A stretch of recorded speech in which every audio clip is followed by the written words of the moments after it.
মন্দির থেকে যদি বার করে দেওয়া হয়, তাই কি করলেন, আজ মহাপ্রভু মন্দির ছেড়ে বেরিয়ে গেলেন।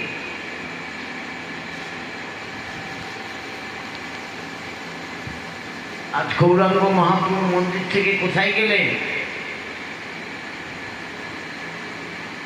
মন্দির থেকে বেরিয়ে চলে গেল সন্ন্যাস নিয়ে। প্রত্যেকের মন্দির থেকে কিন্তু সন্ন্যাস নেয়, ওটা ভগবান শিখিয়ে দিয়ে গেছে।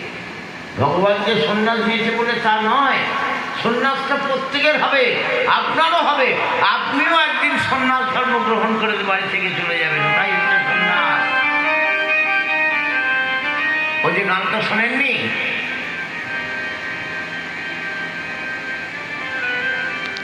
বাংলাদেশের লালন ফকির যে গানটা করেছে,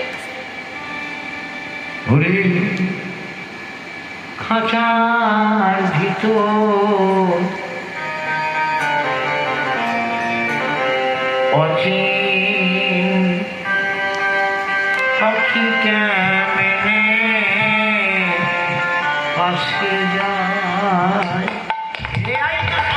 খাঁচার ভিতর অচিন পাখি কেমনে আসে যায়। দেখো, খাঁচার ভিতর আমাদের একটা খাঁচা, আর ভিতরে যে পাখি আছে অচিন, তাকে আমরা চিনি না, কে চিনি না, অথচ তাকে বয়ে বেড়াচ্ছি, খেতে দিচ্ছি, যত্ন করছি, যা চাইছে তাই দিচ্ছি, কিন্তু তাকে চিনতে পারিনি আজ। খাঁচার ভিতর অচিন পাখি কেমনে আসে যায়। খাঁচার ভিতর অচিন পাখি কেমনে আসে যায়।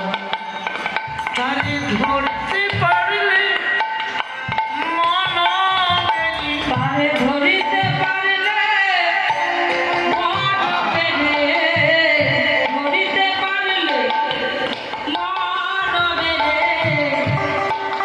তাকে যদি ধরতে পারতাম, তাকে তো যে কোনো জায়গায় বাঁধা যাবে না, মন, একমাত্র মন দিয়েই তাকে বাঁধা যাবে।